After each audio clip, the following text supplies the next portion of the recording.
je suis en train de vous livrer, c'est le ministre Mamadou Talla, ministre de la formation professionnelle, de l'apprentissage et de l'artisanat empêché, qui devrait être là devant vous pour vous livrer ce message. Mais nous comprenons, le président de la République Macky Sall, dans sa vision,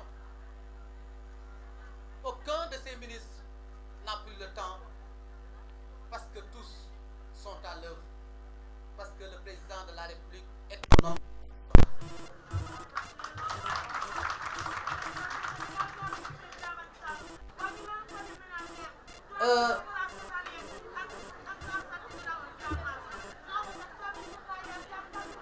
Madame le ministre,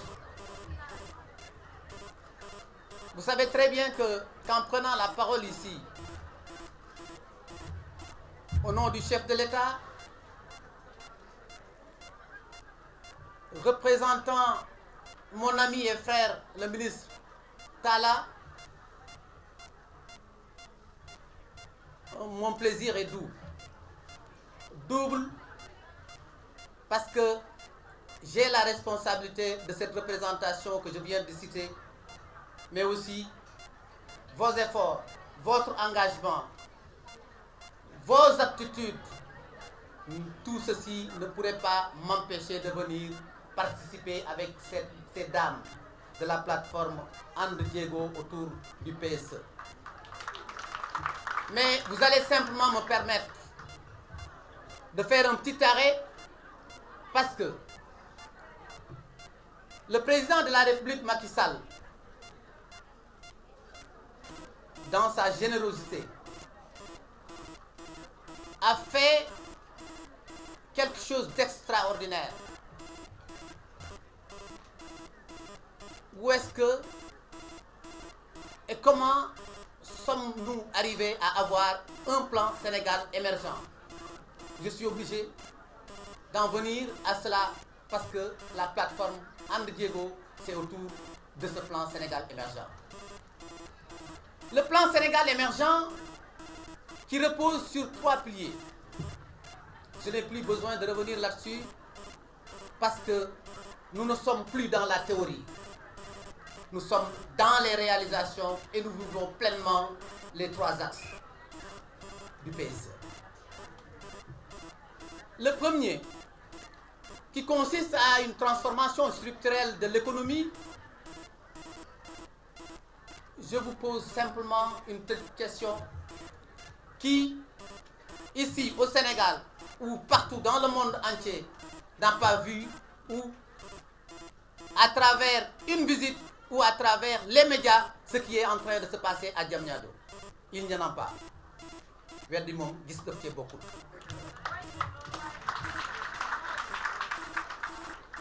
Ça, c'est le premier axe.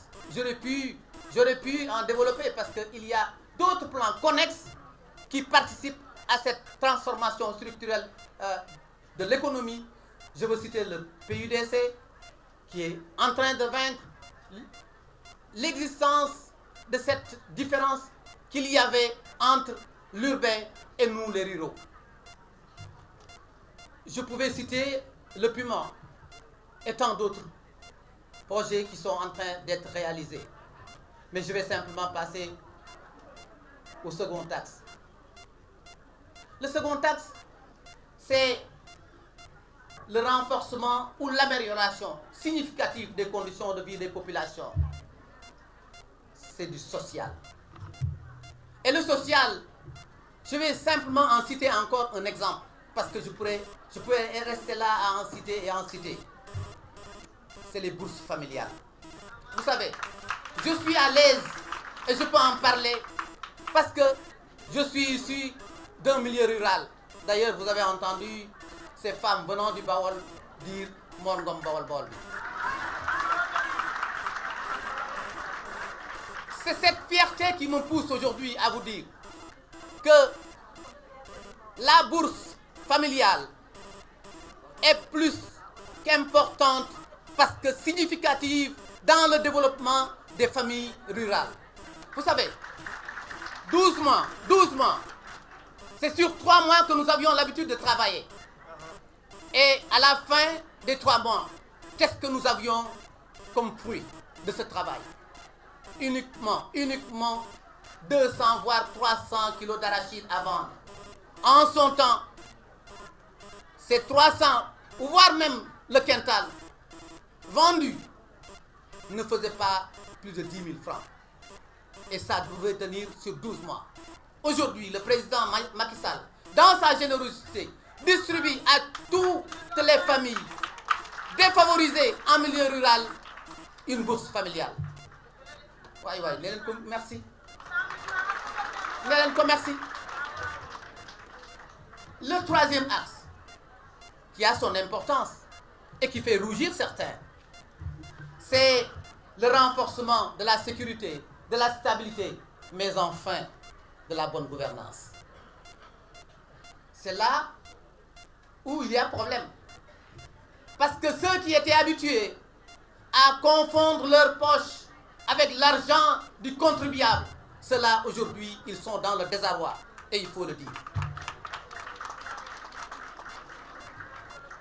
Si on vous confie l'argent du contribuable, au lieu d'en faire le juste nécessaire, vous l'utilisez parce que simplement, il faut aller trouver un magasinier qui vous signe des fausses factures, qui vous signe des faux bons de livraison. Moi, je dis, le président Macky Sall avait déjà prévu, dans la quintessence du PSE, une lutte contre ces actes frauduleux. Voilà la raison pour laquelle la plateforme And Diego autour du PSE, vous avez choisi aujourd'hui l'essentiel. L'essentiel, c'est la formation. Parce qu'il le disait tantôt, on peut tout vous reprendre, sauf votre savoir. On peut tout vous reprendre, sauf votre dignité. C'est la raison pour laquelle je vous félicite vivement et vous encourage à aller de l'avant dans cette quête de la recherche du savoir. Vous savez, vous journalistes, vous allez m'excuser parce que moult de ces femmes qui sont dans cette assistance comprennent plus le Wolof que le français. C'est la raison pour laquelle je vais m'arrêter là avec cette langue de Molière pour m'exprimer en Wolof. Tonton, si tu voulais te connecter sur Internet, tu aurais su pourquoi. Mais regarde, c'est sur l'erreur.net.